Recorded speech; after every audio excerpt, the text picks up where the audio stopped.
Hi, my name is Yesinia Galan. I'm from St. Peter's. This is a story called Friendly Fires in the Night. Okay, so the story starts. Attention, please. Attention, please. My ears perk up, as all ears do when on call overnight as the ICU resident. Rapid response team to room 1426. I was already on my feet by the time I heard the word rapid. It's a singular feeling walking down a hospital corridor toward the unknown a little after 3 a.m., kind of like what I envisioned when studying the fight or flight response in medical school. As I near the stairway entrance, I can almost hear my amygdala whisper to my hypothalamus, "Someone is in distress, get her moving." My hypothalamus then shouts to my autonomic nervous system, "All hands on deck." As I round the next flight of stairs, I'm buoyed by the burst of extra oxygen to my brain. "Hey, wait up!" I turn and see my junior resident running down the last flight after me. I'm grateful to see him.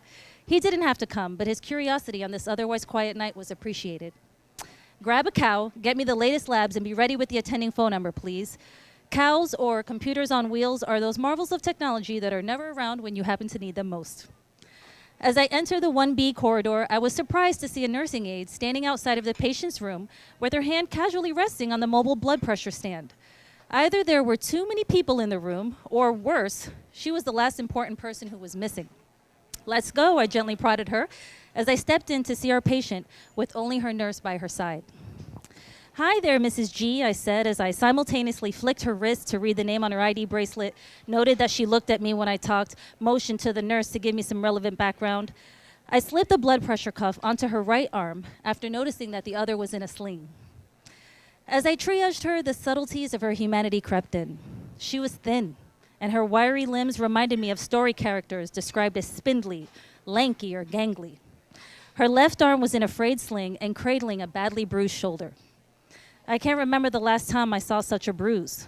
It was one of those sprawling splotches of pinks, blues, greens, browns.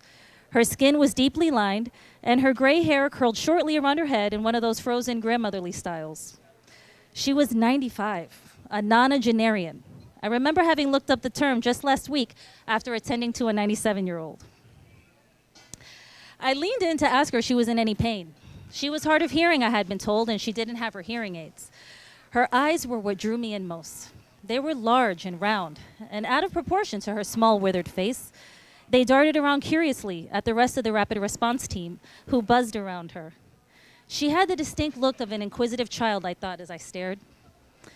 The brown of each iris was flecked with gold.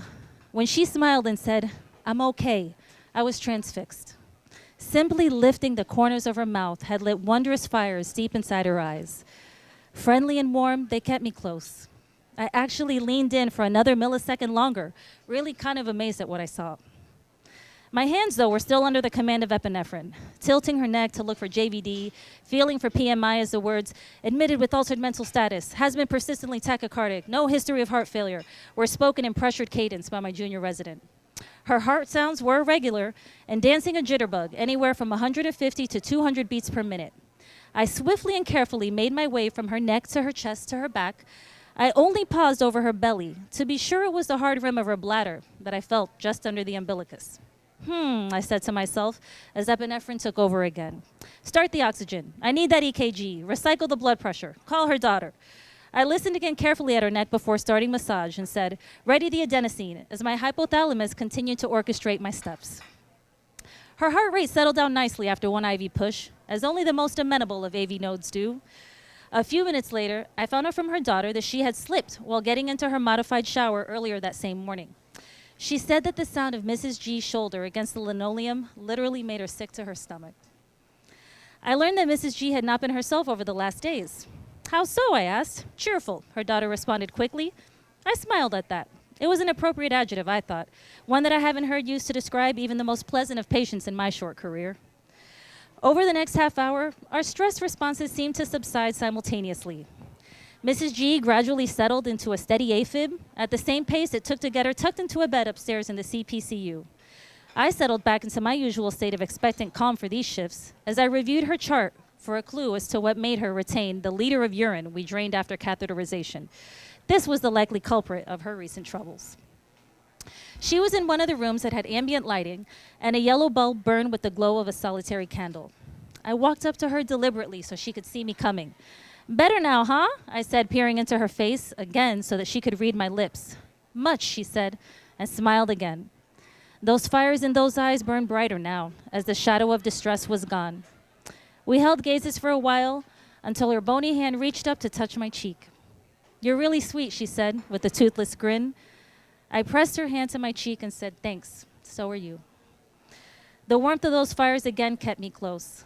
I watched Mrs. G for the next couple of minutes as she dozed off and felt peaceful in the glow. I then walked back to the nursing station for a copy of the ACP Hospitalist my junior resident finished earlier and rounded back to her room. I pulled up the corner chair to her bedside and I plopped down.